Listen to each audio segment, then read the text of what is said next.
Hi, welcome to my channel. అందరూ ఎలా ఉన్నారండి? నేనైతే చాలా బాగున్నాను. సో అందరూ అయితే ఎంజాయ్ చేస్తున్నారండి సండేని. మేమైతే ఫుల్ ఎంజాయ్ చేస్తున్నామండి. అలానే ఈరోజు నాన్ వెజ్ స్పెషల్స్ కూడా ఉన్నాయి ఇంట్లో. అది ప్రాసెస్ ఏంటి అనేది మీకు చూపిస్తాను. నేను ఏం ట్రై చేస్తానో తెలుసా అండి? ఇంతకీ రాజుగారి కోడి పలావ్ విత్ చిట్టుముత్యాల రైస్ అండి. సో ఇది ఎలా చేస్తారు, టేస్ట్ ఎలా వస్తుంది మీకైతే నేను ఈరోజు చేసి చూపిస్తాను రండి. అలానే ఇంతకు ముందు ప్రీవియస్ వీడియోస్ లో కొబ్బరిపాల rice with chicken curry and veg pulao కూడా చేశానండి. ఆ వీడియోస్ ఒకసారి చూడండి, చాలా బాగా వచ్చింది. మీరు కూడా ట్రై చేయండి అలా ఒకసారి చూసి. సో ముందైతే ఈ రాజుగారి కోడి పలావ్ చిట్టుముత్యాల రైస్ ఎలా చేయాలి ఏంటనేది చూసేద్దాం రండి. చేద్దామా పండు? చేద్దాం. ఇప్పుడు ఫస్ట్ అయితే ఒక స్పెషల్ మసాలా పేస్ట్ అయితే ప్రిపేర్ చేసుకోవాలండి చిట్టిముత్యాల రైస్ లోకి. సో ఆ పేస్ట్ లోకి ఏమేం కావాలో చూపిస్తాను మీకు. ఏం చేస్తున్నావు పండు నువ్వు? చూడండి మా బాబు అన్ని ఒక్కొక్కటి జీడిపప్పు మొత్తం తినేస్తున్నాడు. సో పేస్ట్ కి కావాల్సిన జీడిపప్పు పలుకులు, అలానే అల్లం, చిన్నులపాయలు, ఉల్లిపాయలు అండి. ఉల్లిపాయలు మీ దగ్గర సాంబార్ ఉల్లిపాయలు ఉంటే అవైనా వేసుకోవచ్చు, లేదంటే నార్మల్ ఉల్లిపాయలైనా వేసుకోవచ్చు. నేనైతే ముందు ఈ పేస్ట్ అయితే ప్రిపేర్ చేసేస్తాను. జీడిపప్పు, అల్లం, చిన్నులపాయలు. ఇంతేనండి పిల్లలతో. సండే వస్తే పని చేసుకొనివ్వరు, ఏం చేయనివ్వరు. వాళ్ళు కూడా అన్ని చేయాలంటారు. ఓకే చాలు. ఓకే, ఈ మిగతా ఉల్లిపాయలన్నీ మనకి పలావ్లో వేయడానికి కావాలండి. ముందైతే ఈ పేస్ట్ ఇది మొత్తం పేస్ట్ చేసేసుకుంటాను మిక్సీలో. నేనైతే ఇట్లా ఫైన్ పేస్ట్ అయితే చేసుకున్నాను అండి. కొంచెం మరీ మెత్తగా కాకుండా కొంచెం కచ్చాపచ్చా ఉంటేనే టేస్ట్ బాగుంటది. సో ఇలా కచ్చాపచ్చాగా అయితే వేసేసుకున్నాను ఈ పేస్ట్. ఇవ్వండి, ఇవి చిట్టుముత్యాల రైస్ 1 kg ప్యాకెట్ అండి. సో ఇప్పుడు నేనైతే కరెక్ట్ 1 kg ప్యాకెట్ చిట్టుముత్యాల రైస్ తీసుకున్నాను. దానిలోకి చికెన్ కూడా 1 kg తీసుకున్నాను. అంటే రెండు ఈక్వల్ క్వాంటిటీ అయితే మనకి ప్రతి ముద్దలో చికెన్ ముక్క తగులుతా చాలా బాగుంటది. సో క్వాంటిటీ అనేది రెండు సేమ్ రేషియో ఉండాలి. నేనైతే ఇప్పుడు ఈ రైస్ ప్యాకెట్ కట్ చేసి ఒక గ్లాస్ తో కొలత అనేది తీసుకుంటానండి. ఎందుకంటే నేను ఇప్పుడు మనం ఉడికేటప్పుడు పలావ్ రైస్ వాటర్ పోయాలి కదా రైస్ కి సరిపడా. సో ఆ రైస్ క్వాంటిటీ చూసుకొని పోసుకోవాలి. అందుకని ఒక కొలత అనేది గ్లాస్ తీసుకుంటున్నాను నేను. సో ఈ గ్లాస్ తీసుకుంటున్నానండి. చూద్దాం 1 kg రైస్ కి ఎన్ని గ్లాసెస్ అవుతాయో దీంతో.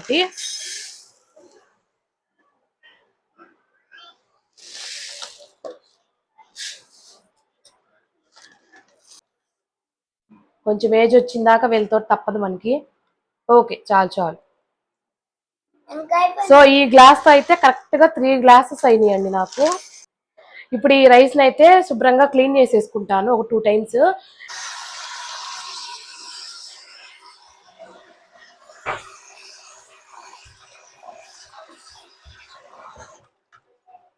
ఇవి రైస్ నానడానికి కొంచెం వాటర్ అయితే వేసేస్తున్నాను.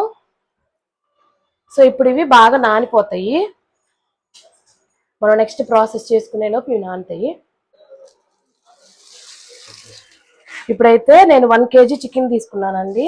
చెప్పాను కదా 1 kg రైస్ తీసుకున్నాను. సో దానికి ఈక్వల్ గా 1 kg చికెన్ అయితే తీసుకున్నాను. ఇప్పుడు దీన్ని శుభ్రంగా పసుపు ఉప్పు వేసి క్లీన్ చేసి పెట్టుకుందాం. ముందైతే ప్లెయిన్ వాటర్తో ఒకసారి కడిగేసుకుందాం. తర్వాత పసుపు అదంతా వేసి ఒకసారి కడిగేసుకుందాం. ఉప్పు, పసుపు అయితే తీసేసుకున్నాను. ఇప్పుడు మొత్తం కలిసేటట్టు కలిపేసి ఒకసారి అయితే వాష్ చేసుకోవాలి. మళ్ళీ మనకి ఏంటంటే ఆ నీచు వాసన అనేది రాకుండా ఉంటుంది. ఇట్లా చికెన్ అయితే శుభ్రంగా వాష్ చేసి అయితే పెట్టుకున్నాను. పసుపు ఉప్పు వేసి మొత్తం క్లీన్ చేసి ఒక 2 times కడిగి మళ్ళీ మంచి వాటర్తో ఒకసారి కడిగి పక్కన పెట్టుకున్నాను. ముందైతే ఆయిల్ వేసేసుకుంటున్నాను.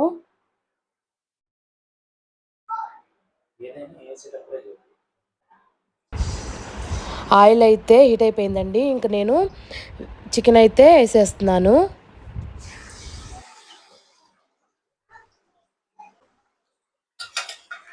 ఇప్పుడైతే మొత్తం ఒకసారి ఆయిల్ అంతా దీనికి పట్టేటట్టు ఒకసారి కలుపుకుందాం.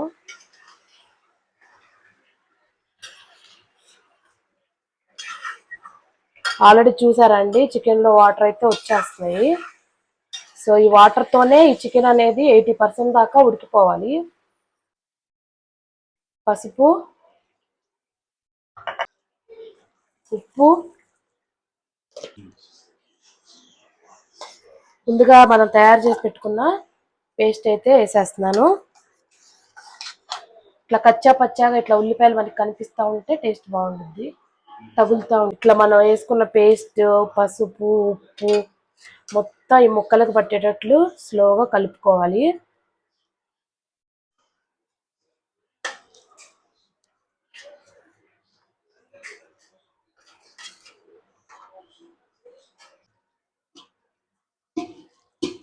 కారం రెండు స్పూన్లు వేస్తున్నానండి.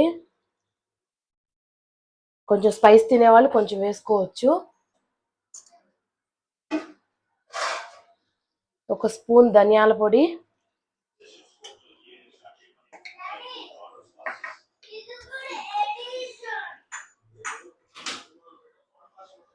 అలానే ఒక స్పూన్ గరం మసాలా పౌడర్. ఇప్పుడు ఇదంతా ఒకసారి మిక్స్ చేసుకోవాలి. చూస్తున్నారా అండి వాటర్ అయితే ఎలా వస్తున్నాయో. ఇదంతా చికెన్ లో వాటర్, నేనైతే ఒక్క చుక్క కూడా వాటర్ వేయలేదు. ఫుల్ ఉంది కదా.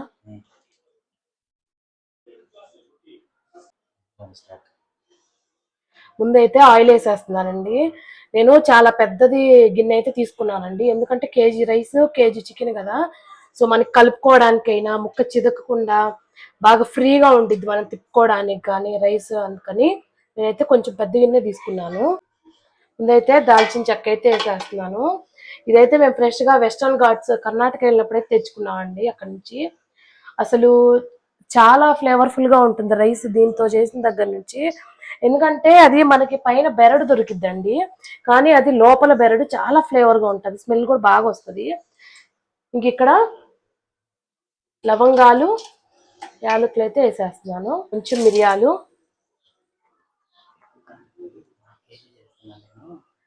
నేనైతే 1 kg క్వాంటిటీకి అయితే ఇప్పుడు ప్రిపేర్ చేస్తున్నా కదండి, దానికి సరిపోనైతే వేస్తున్నాను. సో మీరు కొంచెం ఎక్కువ క్వాంటిటీ చేసేటట్టయితే కొంచెం ఈ దినుసులు అనేవి కొంచెం ఎక్కువ పడతాయి.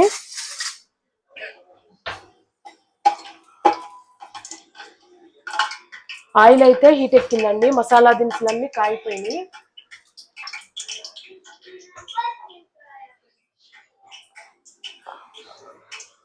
ముందైతే మనం ఈ ఉల్లిపాయలు అయితే వేసేసుకోవాలి.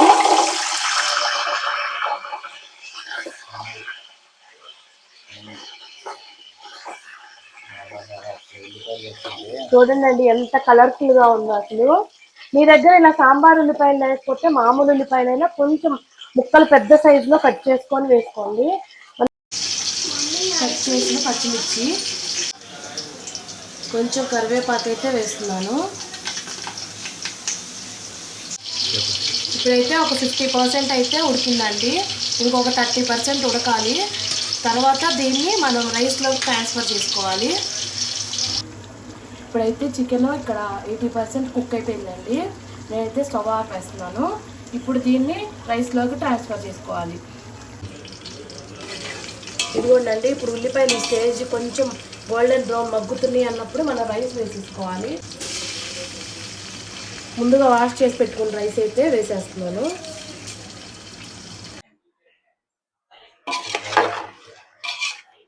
చూసారండి, ఇప్పుడు ఈ రైస్ అనేది బాగా వేగింది, మనకి కరకర అన్నట్టు సౌండ్ అయితే వస్తుంది మనం తిప్పేటప్పుడు.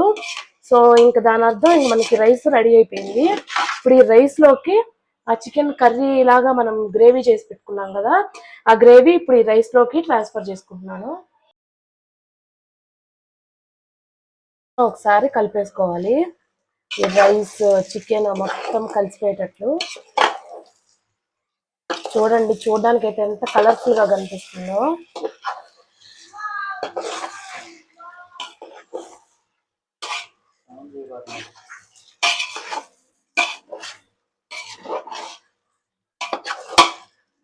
మీకు కూడా చూస్తుంటే నోరు ఊరుతుందండి, నాకైతే ఇప్పుడే నోరు ఊరుతుంది రెడీ అవ్వకముందే. స్మెల్ చాలా బాగుంది అసలు. అసలు చాలా అంటే ఒక డిఫరెంట్ స్మెల్ అయితే వస్తుందండి ఇది, ఎందుకంటే మనం ఆనియన్స్ లో రైస్ ని బాగా వేయించాం కదా, అందుకని ఇది ఫ్లేవర్ వేరేగా ఉంటుంది. మీరు డెఫినెట్గా ఈ రైస్ మాత్రం కంపల్సరీ ట్రై చేయండి. చిట్టి ముత్యాలతోనే ట్రై చేయండి అండి కోడి పలావ్ మాత్రం. వాటర్ అయితే సరిపోని పోసేస్తున్నానండి. నేను 3 గ్లాసెస్ రైస్ తీసుకున్నాను కదండి, సో 6 గ్లాసెస్ వాటర్ అయితే తీసుకుంటున్నాను. మొత్తం ఒకసారి కలిపేసుకుంటున్నాను. చూడండి కలర్ అయితే ఎట్లా ఉందో, టెంప్టింగ్ గా ఉంది అసలు. మా పండు బాబు అయితే ఎప్పుడు రెడీ అయిద్దా, ఎప్పుడు తిందామా అని అయితే వెయిట్ చేస్తున్నాడు. మనం ఈ స్టేజ్ లోనే ఉప్పు అనేది చెక్ చేసుకోవాలండి ఒకసారి.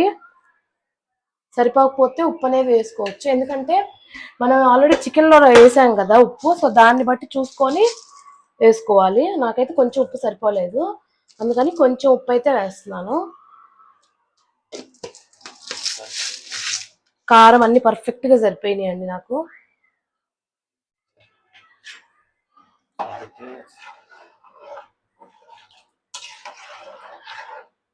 అవ్వాలి బాగా. సో అప్పటిదాకైతే మూత అయితే పెట్టేస్తున్నాను.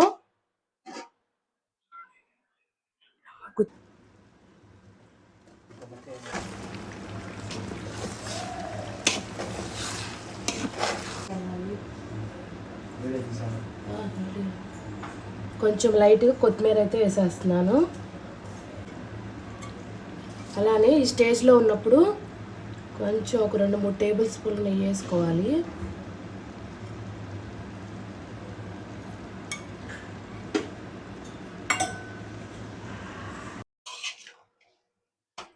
ఒక్కసారి కలిపేసుకోవాలి. చూసారు కదండి ఎంత కలర్ఫుల్గా ఉందో.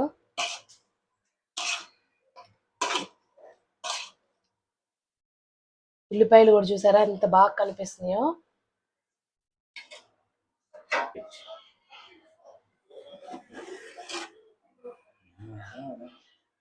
గుమగుమలాడే రాజుగారి కోడి పులావ్ అయితే రెడీ అయిపోయిందండి. ఒకసారి చూస్తున్నాను, పర్ఫెక్ట్ కుక్ అయిందండి చూసారా. సో ఇప్పుడైతే మనం వెంటనే దీనికి మనం తినేయకూడదండి. మనం స్టవ్ ఆఫ్ చేసుకున్న తర్వాత ఒక 10 మినిట్స్ ఆగిన తర్వాత మనం సర్వ్ చేసుకోవాలి. ఇప్పుడైతే నేను స్టవ్ ఆపేస్తున్నాను. వేడి వేడి రాజుగారి కోడి పలావ్ అయితే రెడీ అయిపోయింది. నేనైతే అరిటాకులో సర్వ్ చేసుకుంటున్నాను. సో నాకు ఈ రోజు అయితే అరిటాకు దొరికింది. ఎప్పటి నుంచో నేను అరిటాకు మీద ఇట్లా పలావ్ కానీ బిర్యానీ కానీ ట్రై చేయాలనుకున్నాను, నాకు ఇప్పుడు దొరికింది.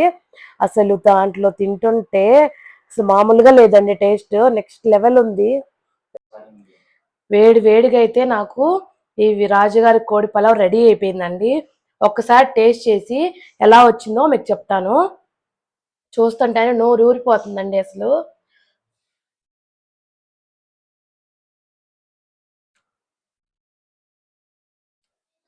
పర్ఫెక్ట్ గా ఉందండి, కాలిపోతుంది తినడానికి కూడా.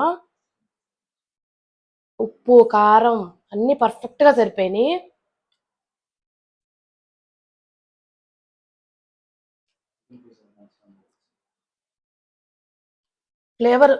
ఫ్లేవర్స్ అయితే బాగా తెలుస్తున్నాయండి అసలు. ఆనియన్లో ఈ రైస్ వేగడం వల్ల అసలు రైస్ ఫ్లేవరే మారిపోయింది. డెఫినెట్గా మీరు ఈ రాజుగారి కోడి పలావ్ ట్రై చేస్తే చిట్టి ముత్యాల రైస్తోనే చేయండి. మామూలు రైస్తో చేస్తే అసలు ఈ ఫ్లేవర్ కానీ టేస్ట్ కానీ అస్సలు రాదు. లెగ్ పీస్ అండి, నాకే వచ్చింది లెగ్ పీసు. దీంతో ఒక్కసారి టేస్ట్ చేసి చెప్తాను. కాలిపోతుందండి అసలు. ఆనియన్, చికెన్,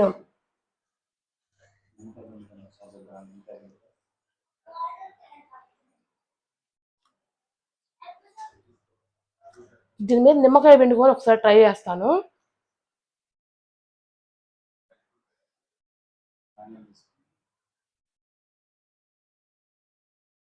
ఒక చేత్తో ఆనియన్,